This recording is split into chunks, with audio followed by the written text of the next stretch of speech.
Hello students, very good morning. आज हम एक इम्पॉर्टेंट टॉपिक को डिस्कस करेंगे जो कि आपका बोर्ड एग्ज़ाम्स के लिए काफ़ी इम्पॉर्टेंट है और कम्पिटिटिव एग्ज़ाम्स के लिए भी इम्पॉर्टेंट है। That is packaging of DNA helix. अब सबसे पहली बात क्या आती है कि पैकेजिंग का मतलब क्या है। डीएनए हेलिक्स की पैकेजिंग का मतलब क्या होता है बेटा, तो ये मैं आपको बता दूं एक बार कि पैकेजिंग का मतलब होता है कि डीएनए को फोल्ड करना है हमें with the help of proteins. वो क्या कहलाता है? पैकेजिंग कहलाता है। अब क्वेश्चन आता है कि पैकेजिंग की जरूरत क्यों पड़ती है, हमें डीएनए को पैक क्यों करना पड़ता है। तो इसका आंसर क्या है, अगर हम ह्यूमन जीनोम के डीएनए की लेंथ देखें डिप्लॉयड कंटेंट के अंदर, तो हमारे पास ह्यूमन जीनोम के डीएनए की लेंथ होती है 6.6 इंटू 10⁻⁹ बेस पेयर। कितना होता है बेटा? 6.6 इंटू 10⁻⁹ बेस पेयर होते हैं इसके अंदर। और लास्ट लेक्चर में हमने स्टडी किया था double helical model of DNA. वहां पर हमने देखा था कि हमारे पास इतने बेस पेयर हैं और दो कंसेक्यूटिव बेस पेयर, कंसेक्यूटिव मतलब लगातार, दो लगातार जो बेस पेयर आते हैं उनके बीच का डिस्टेंस कितना होता है? 0.34 नैनोमीटर। 0.34 नैनोमीटर मतलब आप ये कह सकते हो कि हमारे पास 0.34 इंटू 10⁻⁹ मीटर हो जाएगा। ठीक है, तो ये होती है डीएनए की लेंथ और ये है हमारे दो कंसेक्यूटिव बेस पेयर के बीच का डिस्टेंस। तो ये हमें बेस पेयर पता है। तो अगर हमें टोटल डीएनए की लेंथ निकालनी हो कि हमारा डीएनए कितना लंबा है, हमें नंबर ऑफ बेस पेयर पता है और हमें दो बेस पेयर के बीच का डिस्टेंस पता है। तो लेंथ ऑफ डीएनए कैसे निकालेंगे बेटा? Total number of base pair multiplied by distance between two consecutive pair. कितने बेस पेयर है उसके अंदर और दो कंसेक्यूटिव बेस पेयर के बीच का डिस्टेंस कितना है, तो उससे हम लेंथ ऑफ डीएनए निकालेंगे। तो आपको पता है total number of base pair कितने हैं हमारे पास? 6.6 इंटू 10⁻⁹ बेस पेयर। ठीक है, और distance between two consecutive base pair कितना है? 0.34 इंटू 10⁻⁹ मीटर है। तो अगर हम इसको मल्टीप्लाई करेंगे तो हमारा आंसर आएगा, देखो +9 -9 कट जाएंगे और इनको आप मल्टीप्लाई करोगे तो अप्रोक्सीमेटली आ जाता है 2.2 मीटर। अप्रोक्सीमेटली कितना आ जाता है? 2.2 मीटर। अब एक चीज सोच के देखो, हमारे डीएनए की लेंथ कितनी है? 2.2 मीटर है और डीएनए कहाँ लोकेटेड है? न्यूक्लियस में। लेकिन हमारे न्यूक्लियस के डायमेंशंस क्या होती हैं? 10⁻⁻6 मीटर। कितना छोटा साइज है इसका। न्यूक्लियस का साइज बहुत छोटा है और डीएनए की लेंथ क्या है इसके कंपैरिजन में? बहुत बड़ी है। इसका साइज है 10⁻⁻6 मीटर। तो इतने छोटे से न्यूक्लियस में इतना बड़ा डीएनए कैसे आएगा? तो कैसे आएगा? With the help of packaging.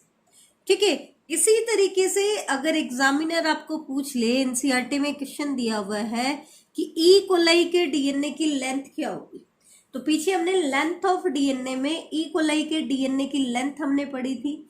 ठीक है, और distance between two consecutive base pair हम कितना मान लें? 0.34 नैनोमीटर। तो उसकी लेंथ को, उसके अंदर जितने बेस पेयर है, अगर उसको हम मल्टीप्लाई कर दे distance between two consecutive base pair, तो हमारी क्या आ जाएगी? उसके डीएनए की लेंथ आ जाएगी। अब क्योंकि ऑर्गेनिज्म दो टाइप के हैं, एक तो है prokaryote, for example E coli आपका हो गया, ठीक है, और दूसरे हैं यूकैरियोट। तो प्रोकैरियोट और यूकैरियोट में अलग अलग टाइप का पैकेजिंग मेथड होता है। यूकैरियोटिक पैकेजिंग बहुत इंपॉर्टेंट है, हालांकि कई बार एग्जाम्स में प्रोकैरियोटिक पैकेजिंग भी आ जाती है। ठीक है, तो सबसे पहले कर लेते हैं प्रोकैरियोट में डीएनए की पैकेजिंग कैसे होती है, या एग्जामिनर पूछ ले कि ई कोलाई में डीएनए की पैकेजिंग कैसे होती है। तो आपको पता है ई कोलाई क्या है? एक प्रोकैरियोट है। तो प्रोकैरियोटिक पैकेजिंग ही आपको यहाँ पे लिखनी है। तो एक चीज तो तुम्हें ध्यान हो, तो आपने प्रोकैरियोटिक डीएनए की स्ट्रक्चर की थी, तो हमने क्या कहा था, इनके अंदर न्यूक्लियर मेम्ब्रेन तो प्रेजेंट है नहीं, ठीक है, न्यूक्लियस तो एब्सेंट होता है, न्यूक्लियस की जगह पे क्या होता है, न्यूक्लियोइड होता है। एक्चुअल में ये न्यूक्लियोइड वर्ड हम किसके लिए यूज कर रहे हैं, पैकेज्ड डीएनए के लिए यूज कर रहे हैं। और इसकी पैकेजिंग करने के लिए हमने क्या यूज किया है, डीएनए को पैक करने के लिए हमने यूज किए हैं कुछ प्रोटीन्स। लेकिन कौन से प्रोटीन वो मैं आपको बताती हूँ। इसके लिए आपको ध्यान रखना है कि हमारा जो डीएनए होता है इट इज नेगेटिवली चार्ज्ड। कैसा होता है, नेगेटिवली चार्ज्ड होता है। अब प्रोटीन्स की बात करें तो आपको पता है प्रोकैरियोट्स में हिस्टोन प्रोटीन नहीं होते हैं। अब हिस्टोन प्रोटीन नहीं है तो फिर डीएनए की पैकेजिंग में कौन इन्वॉल्व होंगे, नॉन हिस्टोन प्रोटीन। कैसे प्रोटीन, नॉन हिस्टोन प्रोटीन, ठीक है, नॉन हिस्टोन प्रोटीन यूज होंगे। लेकिन कैसे नॉन हिस्टोन प्रोटीन, ये नेगेटिवली चार्ज्ड है तो इसकी पैकेजिंग के लिए positively charged non histone protein हमें चाहिए, ठीक है। इसका मतलब क्या है, हालांकि इनके अंदर न्यूक्लियस नहीं होता है लेकिन फिर भी इनका डीएनए पूरे साइटोप्लाज्म में स्कैटर्ड नहीं होता है, एक क्वेल्ड मास की फॉर्म में होता है। और इस क्वेल्ड मास को हम क्या बोलेंगे, न्यूक्लियोइड। न्यूक्लियोइड क्या है इनके केस में, पैकेज्ड डीएनए। क्या है बेटा, पैकेज्ड डीएनए, ठीक है। तो इस पैकेजिंग की हेल्प से डीएनए की लेंथ क्या हो जाती है, रिड्यूस हो जाती है। क्या हो जाती है, रिड्यूस हो जाती है। तो ये तो था बेटा आपका प्रोकैरियोटिक पैकेजिंग। अब हम आते हैं यूकैरियोटिक पैकेजिंग के ऊपर। अब यूकैरियोटिक पैकेजिंग जो है वो थोड़ी सी कॉम्प्लिकेटेड है, थोड़ा सा इसमें डिटेल ज्यादा है, ठीक है। तो मैं एक बार आपको स्टेप्स बता देती हूँ क्या क्या आपको पढ़ना है। सबसे पहले हमारे पास डबल हेलिक्स ऑफ डीएनए होता है, डबल हेलिकल मॉडल है हमारे पास डीएनए का। तो डीएनए स्टार्टिंग में उसी फॉर्म में होता है और उसका हमने डायमीटर बताया था 20 एंगस्ट्रॉम का डायमीटर होता है, दैट मीन्स 2 नैनोमीटर होता है। एंगस्ट्रॉम होता है 10⁻⁻10 और नैनोमीटर होता है 10⁻⁹ ठीक है। तो 2 नैनोमीटर बोल दें या हम बोल दें 20 एंगस्ट्रॉम। फिर ये क्या करता है बेटा, बीड्स ऑन स्ट्रिंग बनाएगा। अब बीड्स ऑन स्ट्रिंग कैसे बनाएगा, इसके लिए पूरे डीएनए के अंदर कैसे स्ट्रक्चर बनेगी, न्यूक्लियोसोम्स बनेंगे। इनिशियल जब पैकेजिंग स्टार्ट होती है तो सबसे पहले यूकैरियोट में क्या बनता है, न्यूक्लियोसोम। न्यूक्लियोसोम तो हम कब बोलते हैं, जब एक एक बीड बनना शुरू हो जाती है और जब पूरे डीएनए के ऊपर आपको बीडेड अपीयरेंस दिखाई दे, मतलब पूरा डीएनए न्यूक्लियोसोम बना चुका है, तब हम इसको बोलते हैं क्रोमैटिन। और इसके लिए वर्ड यूज किया जाता है बीड्स ऑन स्ट्रिंग। और इस स्ट्रिंग के अंदर ये बीड्स किसको डिनोट करती हैं, न्यूक्लियोसोम को डिनोट करती है। किसको डिनोट करती है, न्यूक्लियोसोम। तो जब बीड्स ऑन स्ट्रिंग की अपीयरेंस हो जाती है तो उसका डायमीटर कितना आता है, 11 नैनोमीटर। कितना आएगा बेटा, आपका आएगा 11 नैनोमीटर, ठीक है। उसके बाद फर्दर पैकेजिंग होती है और फर्दर पैकेजिंग होती है तो डीएनए 30 नैनोमीटर फाइबर में कन्वर्ट हो जाता है। और 30 नैनोमीटर फाइबर की जो स्ट्रक्चर होती है उसको हम कहते हैं सोलेनॉइड। क्या कहते हैं, सोलेनॉइड। फिर डीएनए फर्दर पैकेजिंग करता है, 300 नैनोमीटर में कन्वर्ट होगा, 700 नैनोमीटर डायमीटर में कन्वर्ट होगा। और लास्टली जो लास्ट फेज होती है पैकेजिंग की वो होती है मेटाफेजिक क्रोमोसोम। हम क्या कहते हैं, सबसे थिकेस्ट क्रोमोसोम कौन सा होता है, मेटाफेज का क्रोमोसोम होता है। +1 में हमने सेल डिवीजन में पढ़ा था कि क्रोमोसोम सबसे डिस्टिंक्ट कौन से फेज में अवेलेबल होता है, कौन से फेज में दिखाई देता है, तो मेटाफेज में दिखाई देता है, क्योंकि मेटाफेजिक क्रोमोसोम का डायमीटर सबसे बड़ा होता है। कितना होता है, 1400 नैनोमीटर होता है। तो यहां आकर के पैकेजिंग खत्म हो जाती है, ठीक है। उसके बाद डीएनए क्या करना शुरू कर देगा, डीकंडेंस होना शुरू कर देगा। यहां तक तो कंडेंसेशन चल रहा है, वो अपनी लेंथ को कम करता जा रहा है और थिकनेस को बढ़ाता जा रहा है। लेंथ कम होती जाएगी क्योंकि डीएनए पैकेज होना शुरू हो जाता है। तो जैसे जैसे डीएनए की पैकेजिंग होगी आप देख रहे हो कि उसकी लेंथ कम होती जा रही है और डायमीटर बढ़ता जा रहा है। लेंथ कम होती जाएगी, डायमीटर बढ़ता जाएगा। तो मेटाफेजिक क्रोमोसोम लास्ट स्टेज है पैकेजिंग की, वहां पर सबसे थिकेस्ट क्रोमोसोम आपका बनता है कितना, 1400 नैनोमीटर का। तो यहाँ पर ये दो चीजें बड़ी इंपॉर्टेंट है, ये हम देखेंगे न्यूक्लियोसोम एंड क्रोमेटिन के बारे में। सबसे पहले हम रिक्वायरमेंट देखेंगे, फिर पैकेजिंग का प्रोसेस हम स्टार्ट करेंगे। तो सबसे पहले रिक्वायरमेंट में देखो कि डीएनए की पैकेजिंग करने के लिए हमें क्या क्या चाहिए होता है। तो डीएनए की पैकेजिंग करने के लिए प्रोकैरियोट में तो सिर्फ हमें positively charged non histone chromosomal protein चाहिए थे, लेकिन यहाँ पर रिक्वायरमेंट जो है वो थोड़ी सी ज्यादा है। क्या प्रोटीन जो हमें चाहिए दोनों टाइप के चाहिए, बेसिक प्रोटीन्स भी चाहिए और एसिडिक प्रोटीन्स भी चाहिए। अब बेसिक प्रोटीन कौन सा है, histone protein, very very important. आपको बिल्कुल हिस्टोन प्रोटीन के बारे में सब कुछ याद करना पड़ेगा, बहुत इंपॉर्टेंट है। और एसिडिक प्रोटीन कौन से होंगे, non histone chromosomal protein, non histone chromosomal protein. तो दो टाइप के प्रोटीन्स की रिक्वायरमेंट है, बेसिक प्रोटीन में हिस्टोन प्रोटीन चाहिए, एसिडिक पैकेजिंग में नॉन हिस्टोन प्रोटीन चाहिए। बेटा बेसिक प्रोटीन जो है वो इनिशियल पैकेजिंग कराएगा और फाइनल पैकेजिंग कौन कराएगा, नॉन हिस्टोन क्रोमोसोमल प्रोटीन। एक चीज ध्यान रखना है यहाँ पे कि जो फिश का स्पर्म है एंड अदर स्पर्म, उनके केस में हिस्टीन की बजाय क्या होते हैं बेटा, प्रोटामिन्स प्रेजेंट होते हैं। ये एक एक्सेप्शंस में आ जाता है, डिटेल में अगर आप पढ़ोगे तो ये आपको याद करना है। अब सबसे इंपॉर्टेंट पार्ट आता है हिस्टोन प्रोटीन। सबसे पहली चीज तो हिस्टोन प्रोटीन कैसे प्रोटीन है, बेसिक प्रोटीन से।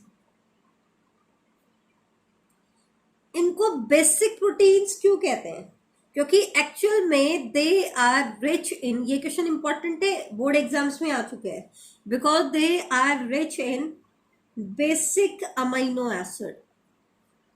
और वो बेसिक अमाइनो एसिड कौन से है, लाइसिन एंड आर्जिनिन।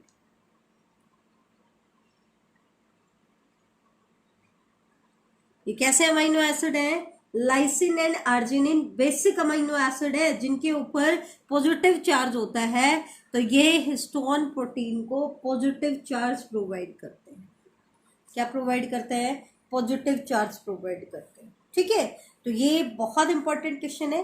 हालांकि आपके पास हिस्टोन प्रोटीन को अगर हम देखें तो फर्दर हम इसको 5 टाइप्स में डिवाइड करेंगे, अलग अलग। अगर हम थोड़ा सा डिटेल में करें, बेसिक तो हमने कह दिया कि वो लाइसिन और आर्जिनिन में रिच होते हैं, लेकिन इनको अलग अलग कंपोनेंट में डिवाइड करें तो आपको हिस्टोन प्रोटीन के 5 कंपोनेंट आपको देखने को मिलेंगे, H1, H2A, H2B, H3, H4। ये जो 4 कंपोनेंट होते हैं H1 को छोड़कर, ये एक्चुअल में पेयर में प्रेजेंट होते हैं और ये बनाता है हिस्टोन का ऑक्टामर, और H1 सिंगली प्रेजेंट होता है। तो एक्चुअल में देखा जाए तो H1 जो कंपोनेंट है इसका, वो तो लाइसिन में रिच है, और ये स्टोन का एक ऐसा कंपोनेंट है जो अप्रिसिएबल वेरिएशन शो करता है। H2A की बात करें तो वो स्लाइटली लाइसिन रिच है, हल्का सा लाइसिन में, लाइसिन की अमाउंट इसके अंदर ज्यादा होती है। सिमिलरली H2B जो है वो भी स्लाइटली लाइसिन रिच है, जबकि H3 और H4 जो है they are rich in arginine. ये दोनों क्या है, आर्जिनिन रिच है। और यही दो हिस्टोन के ऐसे कंपोनेंट हैं जो मोस्ट कंजर्व्ड है। सबसे ज्यादा वेरिएशन तो कौन शो कर रहा है, H1, और सबसे ज्यादा कंजर्व पार्ट कौन सा है, H3 एंड H4। ठीक है, तो ये 4 कंपोनेंट तो पेयर में एग्जिस्ट करते हैं, और ये पेयर में आकर के क्या बनाएंगे बेटा, 4 है तो सभी का पेयर हो गया, तो कितने हो गए मेंबर, 8 मेंबर्स होंगे। तो ये क्या बनाते हैं बेटा, इसको हम कहते हैं हिस्टोन का ऑक्टामर। क्या कहा जाता है इसको, हिस्टोन का ऑक्टामर कहा जाता है। इसी को हम कोर ऑफ न्यूक्लियोसोम भी कहते हैं। क्या कहेंगे बेटा? Core of nucleosome. और ये जो कोर होती है ये बैरल शेप की होती है, बैरल शेप। इसके अंदर आप क्या देखोगे? H2A, H2B, H3 and H4, इन सभी की दो दो कॉपी आपको प्रेजेंट मिलेंगी, ठीक है। इसलिए इन हिस्टोन को हम क्या कहेंगे बेटा? कोर हिस्टोन बोलेंगे। और इनसे मिला करके जो ऑक्टामर बना है उसको हम बोलेंगे कोर ऑफ न्यूक्लियोसोम। क्या बोलेंगे बेटा? कोर ऑफ न्यूक्लियोसोम, ठीक है। तो ये तो था रिक्वायरमेंट को लेकर के। अब हम बात करते हैं डीएनए की पैकेजिंग को लेकर के। तो सबसे पहला और सबसे इंपॉर्टेंट पार्ट आता है न्यूक्लियोसोम। ज्यादातर एग्जाम्स में न्यूक्लियोसोम ही इसमें से आता है, सबसे इंपॉर्टेंट है, इस पे क्वेश्चन बन जाता है, ठीक है। तो ये चीज ध्यान रखना। तो न्यूक्लियोसोम बनाने के लिए हमें क्या चाहिए? डीएनए और साथ में प्रोटीन चाहिए। प्रोटीन कौन सा चाहिए न्यूक्लियोसोम बनाने के लिए? हिस्टोन प्रोटीन चाहिए, बेसिक प्रोटीन चाहिए। कैसा प्रोटीन चाहिए? बेसिक प्रोटीन चाहिए। और ये रिप्रेजेंट करेगा फर्स्ट लेवल ऑफ ऑर्गेनाइजेशन, क्योंकि यहां से पैकेजिंग की शुरुआत होगी है, फर्स्ट लेवल को ये रिप्रेजेंट कर रहा है। और न्यूक्लियोसोम को सबसे पहले डिस्क्राइब किसने किया था? आर कॉर्नबर्ग ने इन 1974, ठीक है। होता क्या है एक्चुअल में, आपको पता है डीएनए होता है नेगेटिवली चार्ज्ड। तो इनिशियल पैकेजिंग के लिए हमें पॉजिटिवली चार्ज प्रोटीन चाहिए। तो वो पॉजिटिवली चार्ज प्रोटीन कौन से हैं? आपके हिस्टोन प्रोटीन। और इनके ऊपर पॉजिटिव चार्ज किस वजह से है? क्योंकि ये बेसिक अमीनो एसिड लाइसिन और आर्जिनिन में रिच होते हैं। होता क्या है कि जो डीएनए होता है ये सबसे पहले हिस्टोन का ऑक्टामर बनता है, H1 इसका अलग पार्ट है। तो हिस्टोन का जो ऑक्टामर है वो इस तरीके से अरेंज हो जाता है, ठीक है। इसी को हम कोर ऑफ हिस्टोन भी कहते हैं। फिर डीएनए क्या करता है? इस हिस्टोन ऑक्टामर के अराउंड 1.7 टर्न लेता है। कितने टर्न लेता है? 1.7 टर्न लेगा। बेटा ध्यान से देखना, ये पूरे 2 टर्न नहीं लेता है। यहां से डीएनए क्वेल होना शुरू हुआ, पीछे गया, वापस यहाँ पे आता है तो कितना टर्न हुआ? 1 टर्न। फिर पीछे गया, वापस अब आगे की साइड से निकल रहा है, पीछे तक नहीं जा रहा है। तो दैट में 2 टर्न कंप्लीट नहीं होते हैं। कितने टर्न लेता है? 1.7 टर्न लेता है। कितने टर्न लेता है बेटा? 1.7 टर्न लेता है। आप ऑब्जर्व करके देखोगे, जैसे ये डीएनए है, ठीक है, और ये आपका कोर ऑफ हिस्टोन है। तो ये डीएनए जो है ये पीछे से आपका गया, इधर से आपका जा रहा है, नीचे से आपको दिखाई दे रहा होगा, नीचे से हमारा जा रहा है, इधर से गया, इधर से आया, तो यहां आकर के आपका 1 टर्न कंप्लीट हो जाता है। फिर नीचे से गया और यहां आकर के देखो 1 टर्न आपका कहाँ कंप्लीट होता है? यहां होता, लेकिन ये वहां तक नहीं जा रहा है, यहीं से निकल रहा है। तो दैट मीन्स आपके 2 टर्न कंप्लीट नहीं होता है। ये कितने टर्न लेता है बेटा? 1.7 टर्न लेता है, ठीक है। तो ये है ब्लू कलर से मैंने रिप्रेजेंट किया है कोर ऑफ हिस्टोन, और ये जो व्हाइट कलर का पार्ट आपको दिखाई दे रहा है ये मैंने दिखाया डीएनए। तो डीएनए ने कितना टर्न लिया? 1 टर्न यहां आकर के कंप्लीट हुआ, क्योंकि यहीं से ये एंटर कर रहा है। दूसरा टर्न यहां कंप्लीट होता नीचे की साइड, लेकिन हम इसको नीचे नहीं लेके जा रहे हैं, देखो ऊपर से ही निकल रहा है। तो ये इसका पूरा 2 टर्न कंप्लीट नहीं होता है, ये 1.7 टर्न लेके जाते हैं। फिर क्या होता है? ये तो सिंपली 1.7 टर्न ले रहा है। तो जो डीएनए इस कोर ऑफ हिस्टोन के अराउंड रैप हो रहा है, उसको जो निकल रहा है फिर बाद में उनको सील करने के लिए क्या आता है बेटा? H1 histone. क्या आता है? H1 हिस्टोन, ताकि ये दोबारा से रिक्वेल ना हो। क्या ना हो? रिक्वेल ना हो, ठीक है। अगर ये रिक्वेल डीक्वेल हो जाएगा तो फिर आपका न्यूक्लियोसोम फिर से क्या हो जाएगा बेटा? फिर से ओपन हो जाएगा, पैकेजिंग फिर से ओपन हो जाएगी। तो ये दोबारा से क्वेल ना हो, डीक्वेल ना हो, इसके लिए H1 हिस्टोन किसका काम करता है? लिंकर का काम करता है, लिंकर का। जो डीएनए इसके अंदर एंटर कर रहा है और जो बाहर कर रहा है, इन दोनों की बाउंड्री को ये सील कर देता है। क्या कर देता है? सील कर देता है। अब देखो आपको अच्छे से समझ आ जाएगा ये है हमारा कोर ऑफ हिस्टोन, जो कि हिस्टोन ऑक्टामर का बना है, H2A, H2B, ठीक है, H3 एंड H4, चारों के चारों कंपोनेंट जो है आपके वो पेयर में प्रेजेंट है। ये डीएनए गया यहां से पीछे से और यहां आकर के एक टर्न कंप्लीट हो गया, फिर ये पीछे से फिर गया, लेकिन नीचे जाने की बजाय ये यहीं से निकल जाता है। तो ये कितना टर्न लेता है? 1.7 टर्न लेता है। जो डीएनए इसके अंदर एंटर कर रहा है और जो एग्जिट कर रहा है उसको सील कौन करता है? H1 हिस्टोन करता है। तो ये H1 हिस्टोन से ही ये जो डीएनए है, ये चीज ध्यान रखना, ये सील होता है। क्या होता है? सील होता है, ताकि ये जो इसने क्वेलिंग की है ये दोबारा से ओपन ना हो जाए। ठीक है, तो एनसीईआरटी तो कहती है कि डीएनए कितना टर्न लेता है? 1.7 टर्न लेता है। लेकिन आप हायर स्टडीज में जाकर के पढ़ोगे तो वहां आपको बताएंगे कि डीएनए 1.67 टर्न लेता है। कितने लेता है? 1.67 टर्न लेता है। एक्चुअल में ये होता है, लेकिन आपके लेवल पे आपको क्या करना है? 1.7 टर्न लेता है। एनसीईआरटी क्या कह रही है? इस 1.7 टर्न में डीएनए की कितनी लेंथ कंज्यूम होगी? तो डीएनए के 200 बेस पेयर यूज होंगे।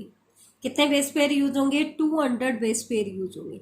एक्चुअल में देखा जाए तो ये फर्दर डाइजेशन शो करता है। 200 से पहले 165 पे रिड्यूस होता है और फाइनली सिर्फ 146 रह जाता है। लेकिन आपके लेवल पे फिर से आपको क्या करना पड़ेगा? 200 बेस पेयर याद करने पड़ेंगे। ठीक है, अब एक चीज देखो, ये तो हमने एक बीड बना के दिखाई है, मतलब ये जो स्ट्रक्चर बनेगी उसको हम बोलेंगे एक सिंगल बीड बोलेंगे। और ये एक बीड किसको रिप्रेजेंट कर रही है? न्यूक्लियोसोम को। तो ऐसे ही जो हमारा पूरा डीएनए है वो भी क्या बनाएगा? न्यूक्लियोसोम बनाएगा। और जब आपका पूरा डीएनए न्यूक्लियोसोम बना लेता है तो हमें कैसी अपीयरेंस दिखाई देती है? Beads on the string. कैसी अपीयरेंस दिखाई देती है? इलेक्ट्रॉन माइक्रोस्कोपिक डायग्राम एनसीईआरटी ने दिया हुआ है। अगर हम उसके अंदर ऑब्जर्व करेंगे तो आपको डीएनए के ऊपर ऐसी बीड्स दिखाई देंगी। और आपको पता है एक बीड को बनाने में कितना डीएनए यूज होता है? 200 बेस पेयर यूज होता है। तो अगर एग्जामिनर आपको दे दे या तो नंबर ऑफ बीड्स दे दे और टोटल लेंथ ऑफ डीएनए पूछ ले, तो नंबर ऑफ बीड दे दे और टोटल लेंथ पूछ ले तो 200 से आपको मल्टीप्लाई करना है। या फिर आपके पास है लेंथ ऑफ डीएनए और नंबर ऑफ बीड्स पूछ ले, या ये पूछ ले कितने न्यूक्लियोसोम बनेंगे, तो कैसे निकालोगे? अब यहाँ पे डीएनए की लेंथ नहीं दी, क्यों? क्योंकि आपके सिलेबस में है कि मैमेलियन डीएनए कितनी लेंथ का है? कितनी लेंथ का है? 6.6 इंटू 10⁹ बेस पेयर जो होता है ये इसका डिप्लॉयड कंटेंट होता है। ठीक है, तो आपके डीएनए की लेंथ है 6.6 इंटू 10⁻⁹ बेस पेयर। और आपको पता है एक बीड के अंदर कितने बेस पेयर आते हैं? 200 बेस पेयर। ठीक है, तो वन बीड में यूज हुआ 200 बेस पेयर, तो 6.6 इंटू 10⁻⁹ बेस पेयर में कितनी बीड बनेंगी बेटा? तो ध्यान देना, 200 बेस पेयर मिलकर के बनाते हैं एक बीड, तो 6.6 इंटू 10⁻⁹ बेस पेयर मिलकर के कितनी बीड बनाएंगे? कैसे निकालेंगे? 6.6 इंटू 10⁻⁹ डिवाइड बाई 200, तो ये आ जाएंगे बेटा 3.3 इंटू 10⁻⁷ बीड्स। तो हमारा जो डीएनए होता है वो इतनी बीड बनाता है, दैट मीन्स इतने न्यूक्लियोसोम बनाते हैं। ठीक है, अब नेक्स्ट स्टेज आती है पैकेजिंग की, क्रोमेटिन। एक्चुअल में क्रोमा वर्ड किसके लिए होता है बेटा? कलर के लिए। तो इनको क्रोमेटिन क्यों कह रहे हैं? Because these are thread like stained body. These are thread like stained body seen in nucleus. ये थ्रेड लाइक ऐसी स्टेन्ड बॉडीज होती हैं जो हमें न्यूक्लियस में दिखाई देती हैं। ठीक है, एक्चुअल में क्रोमेटिन बनता किससे है? Repeating unit of nucleosome. जब पूरा जीनोम आपका न्यूक्लियोसोम में कन्वर्ट हो जाता है, दैट मीन्स आपका क्या बन जाता है, क्रोमैटिन बन जाता है। क्या बन जाता है, क्रोमैटिन। अब एक चीज ध्यान से देखना, जैसे ये डीएनए आपका इसके अराउंड रैप हुआ, 1.7 टर्न लिया, फिर आगे ये क्या करेगा बेटा, फिर से कोयलिंग करेगा। ठीक है, कितनी कोयलिंग करेगा, 1.7 टर्न लेगा। कितने टर्न लेगा, 1.7 टर्न लेगा। और ऐसे करते करते ये कई सारी बीड्स बनाएगा। क्या बनाएगा बेटा, कई सारी बीड्स बनाएगा। तो जब ये पूरे जीनोम में आपकी बीड्स बन जाती हैं, तब हम इसको क्या कहते हैं, क्रोमैटिन कहते हैं। तो एक चीज ध्यान देना, ये आपकी एक बीड होगी, क्योंकि यहाँ पे आपका स्टोन कोर हम दिखाएंगे। ठीक है, और यहाँ पे दूसरी बीड होगी। तो इन दो बीड के बीच का जो डीएनए है, ये क्या कहलाता है बेटा, लिंकर डीएनए कहलाता है। और लिंकर डीएनए की लेंथ कितनी होती है, 50 से 70 बेस पेयर होता है। कितने होते हैं, 50 से 70। एनसीईआरटी आपके 200 बेस पेयर क्यों बता रही है बेटा, हमने देखा था डीएनए की लेंथ लास्ट में कितनी रिड्यूस हो गई थी, 146। अब प्लस में ये, तो ये दोनों मिलाकर के अप्रोक्सीमेटली कितना आता है, 200 बेस पेयर आता है। ठीक है, इसलिए क्योंकि एनसीईआरटी इन दोनों चीजों को एक साथ मिलाकर के क्या कह रही है कि एक बीड बनाने में कितना डीएनए यूज हो रहा है, 200 बेस पेयर। हालांकि स्टार्टिंग में 200 बेस पेयर यूज होता है, लेकिन फर्दर उसका डाइजेशन होता है। आप इस तरीके से आइडिया लगा सकते हैं कि फिर भी टोटल बीड जो हम लेंथ निकाल रहे हैं वो लगभग एक्यूरेट ही होगी, क्योंकि लिंकर डीएनए और उसके डाइजेशन के बाद के डीएनए को मिलाकर के भी लगभग कितना जाता है आपका, 200 बेस पेयर जाते हैं। ठीक है, H1 हिस्टोन क्या है, जो डीएनए न्यूक्लियोसोम में एंटर कर रहे हैं और जो एग्जिट कर रहे हैं, ये उसको सील करने का काम करता है। इसलिए इसको हम क्या कहते हैं, या तो लिंकर डीएनए, लिंकर हिस्टोन बोलते हैं, या फिर इसको हम प्लगिंग प्रोटीन भी बोलते हैं। क्योंकि जो डीएनए न्यूक्लियोसोम में एंटर कर रहा है और जो एग्जिट कर रहा है, ये उसकी प्लगिंग कर रहा है। क्या कर रहा है, प्लगिंग कर रहा है। H1 हिस्टोन जो है ये लिंकर डीएनए के साथ एसोसिएटेड होता है, and it may lie at the point where DNA enter और लीव द क्रोमोसोम। ये कहाँ पे लोकेटेड होता है, उस पॉइंट पे लोकेटेड होता है जहां पर डीएनए एंटर करता है और एग्जिट करता है। ठीक है, एक चीज ध्यान रखना, एक न्यूक्लियोसोम के साथ एक ही लिंकर हिस्टोन एसोसिएटेड होता है। कितने लिंकर हिस्टोन एसोसिएटेड होता है, सिंगल लिंकर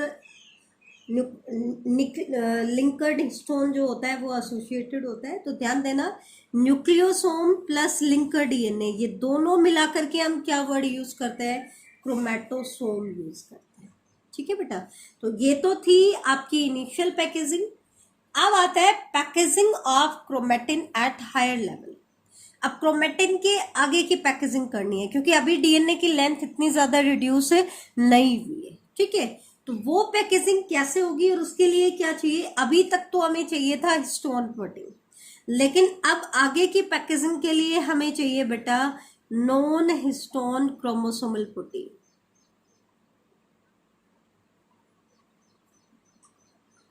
कैसे प्रोटीन चाहिए, नॉन हिस्टोन क्रोमोसोमल प्रोटीन। अब फर्दर पैकेजिंग कैसे होगी बेटा, सबसे पहले आपका सोलेनॉइड मॉडल बनेगा, फिर और ज्यादा पैकेजिंग होगी तो क्रोमैटिन फाइबर्स बन जाएंगे, फर्दर पैकेजिंग होगी तो आपके क्रोमोसोम बन जाएंगे।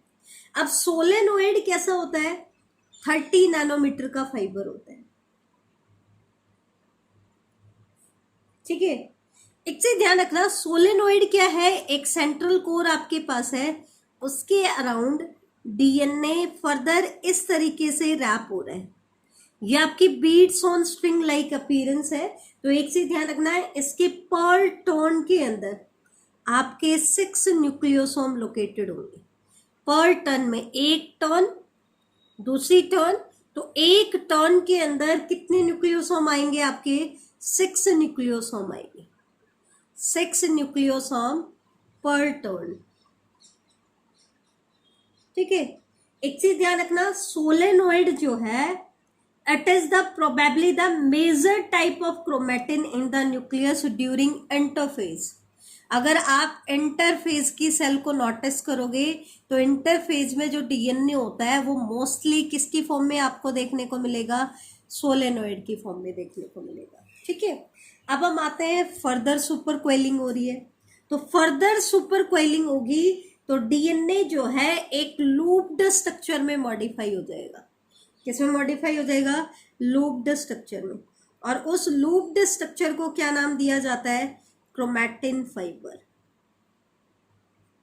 उस लूप्ड स्ट्रक्चर को क्या कहेंगे, क्रोमैटिन फाइबर कहेंगे। ठीक है, अब क्रोमैटिन फाइबर फर्दर पैकेजिंग करेगा, फर्दर क्वेलिंग करेगा एंड कंडेंस करेगा। कब तक करेगा बेटा, जब तक कि मेटाफेज स्टेज नहीं आ जाती।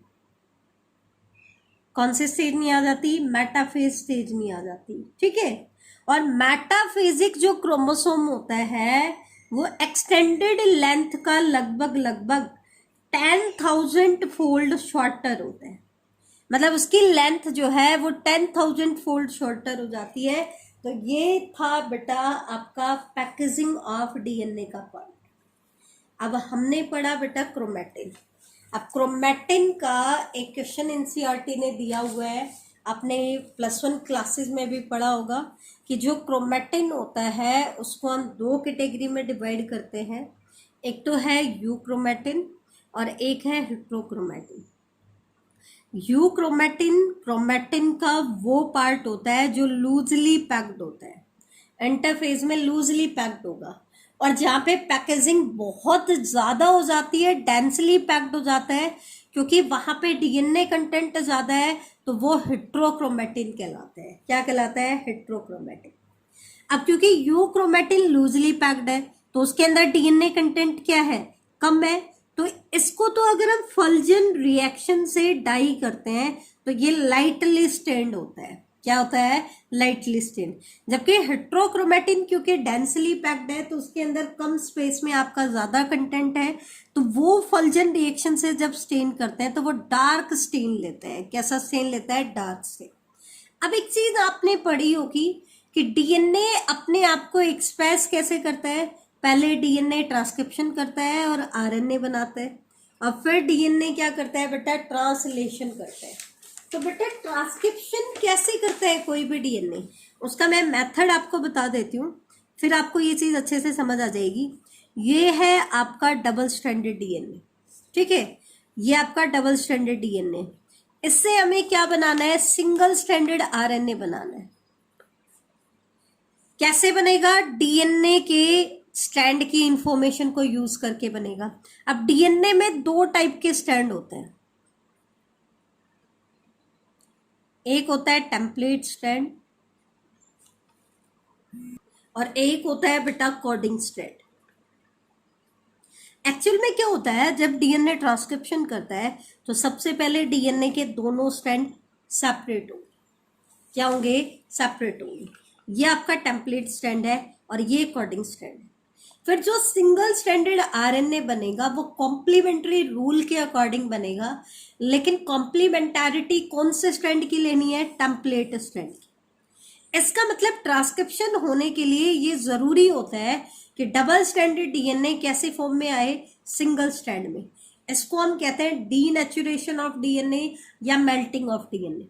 जब तक डीएनए मैच्योर डीनेचुरेट नहीं होगा तब तक उसके नाइट्रोजिनस बेसिस एक्सपोज नहीं होंगे। क्यों नहीं होंगे, क्योंकि डबल स्ट्रैंडेड डीएनए में नाइट्रोजिनस बेसिस सेंटर की तरफ होता है, और जब तक इसके नाइट्रोजिनस बेसिस एक्सपोज नहीं होंगे कॉम्प्लीमेंट्री न्यूक्लियोटाइड अटैच नहीं होंगे।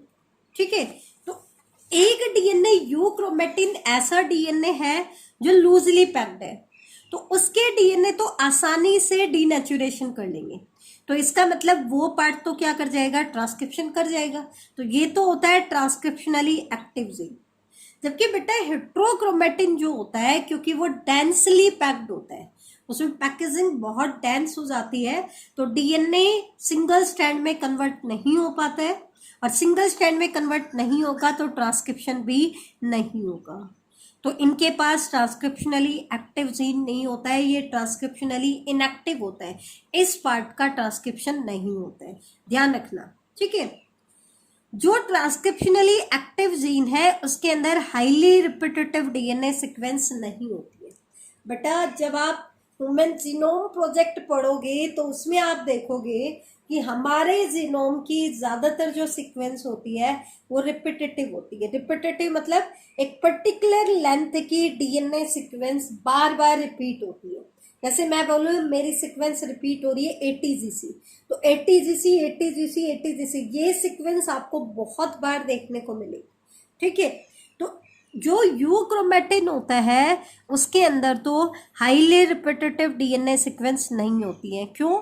क्योंकि इसके पास वो बायोलॉजिकल इंफॉर्मेशन है जिसका ट्रांसक्रिप्शन होना है, तो उसके अंदर वेरिएशन लाने के लिए रिपीटेटिव डीएनए का कंटेंट क्या होता है, कम होता है। जबकि जो हेट्रोक्रोमेटिन होता है उसके अंदर हाईली रिपीटेटिव डीएनए सीक्वेंस होता है, ठीक है। नेक्स्ट इसमें डिफरेंस आता है, यूक्रोमेटिन जो होता है तो उसके अंदर जो हिस्टोन होता है वो एसिटाइलेटेड होता है। अब एसिटाइलेशन क्या कर देता है एक्चुअल में, it reduce the affinity of histone for DNA. मतलब ये क्या बताना चाह रहा है कि इस डीएनए की पैकेजिंग लूज क्यों हुई, इसके अंदर लूज पैकेजिंग क्यों हुई, तो ये कह रहा है यूक्रोमेटिन की पैकेजिंग में जो हिस्टोन यूज होता है वो एसिटाइलेटेड होता है। कैसा होता है, एसिटाइलेटेड। और एसिटाइलेशन क्या करता है, इसकी एफिनिटी को कम कर देता है, किसके लिए, डीएनए के लिए। अब क्योंकि इसकी एफिनिटी डीएनए के लिए कम हो जाती है तो डीएनए की पैकेजिंग भी क्या होगी, कम होगी, तो इसलिए ये क्या होता है बेटा, लूजली पैक्ड होता है। Acetyl group are added to lysine amino acid. इसमें जो एसिटाइलेशन हो रहा है उसमें एसिटाइल ग्रुप किसके ऊपर अटैच किया जाता है, लाइसिन अमीनो एसिड पे अटैच किया जाता है, ठीक है। जबकि जो हिस्टोन हेट्रोक्रोमेटिन का हिस्सा होता है वो जनरली अनएसिटाइलेटेड होता है। अब क्योंकि अनएसिटाइलेटेड है तो डीएनए के लिए इसकी एफिनिटी रिड्यूस नहीं होती, तो इसकी एफिनिटी हाई होती है, तो इसलिए ये पैकेजिंग ज्यादा करती है, ठीक है। अब एक क्वेश्चन देखो, वैल्यू बेस्ड क्वेश्चन इंपॉर्टेंट है। What would happen if histone is to be mutated and made rich in aspartic acid and glutamic acid in place of basic amino acid. ये क्या कह रहे हैं, मान लो हिस्टोन म्यूटेट कर जाए और बेसिक अमीनो एसिड में रिच होने की बजाय वो एस्पार्टिक एसिड और ग्लूटामिक एसिड में रिच हो जाए। अब ये दोनों अमीनो एसिड कैसे हैं, एसिडिक, और acidic amino acid histone protein को नेगेटिव चार्ज प्रोवाइड करेंगे, और आपका डीएनए भी कैसा है, नेगेटिवली चार्ज्ड है। तो क्या initial packaging negatively charge protein की हेल्प से हो पाएगी, बिल्कुल नहीं, क्योंकि नेगेटिव नेगेटिव को क्या करेगा, रिपेल करेगा, तो वो पैक कैसे होंगी, ठीक है। तो इनिशियल पैकेजिंग में आपको सिर्फ कैसे प्रोटीन चाहिए, पॉजिटिवली चार्ज प्रोटीन चाहिए। तो अगर हिस्टोन प्रोटीन इस तरीके की म्यूटेशन कर जाता है तो डीएनए पैकेजिंग शो नहीं करेगा। तो ये बेटा आपका लास्ट टॉपिक था जो आपका टेस्ट में आ रहा है, that is packaging of DNA. Genetics में फर्स्ट चैप्टर में एक टॉपिक आपका और रह गया था जो मुझे कराना था, sex linked trait, sex limited trait, ठीक है। तो वो आपको सेक्स इन्फ्लुएंस ट्रेट, 3 टाइप के ट्रेट होते हैं, तो वो मैं आपको नेक्स्ट लेक्चर में बेटा आपको कराऊंगी। तो इसको आप लोग अच्छे से रिवाइज करें, फिर आपकी ऑनलाइन टेस्ट भी मैं साथ के साथ ले रही हूँ, तो प्लीज़ बेटा आप लोग इनको अच्छे से याद करें। और आप लोगों के जो भी ऑब्जेक्टिव्स होंगे या सब्जेक्टिव होंगे ऑलमोस्ट आपके एनसीईआरटी रिलेटेड होंगे, क्योंकि नॉन फाउंडेशन क्लासेज है, नॉन कोचिंग क्लासेज है, तो मेन फोकस रहेगा आपका बोर्ड एग्जाम्स पे। तो प्लीज़ बेटा आप लोग अपनी एनसीईआरटी के ऊपर फोकस करें, जितना पॉसिबल हो। मैक्सिमम क्वेश्चन आपके एनसीईआरटी से ही आएंगे, कुछ क्वेश्चन बाहर से डिटेल से आ सकते हैं, वो सारे के सारे आपको कराए हुए हैं, तो आप लोग ढंग से उनको रिवाइज करिए। सबसे पहले एनसीईआरटी पढ़ें, उसके बाद नोट्स में से बाकी के एडिशनल टॉपिक पढ़ लें। थैंक यू बेटा।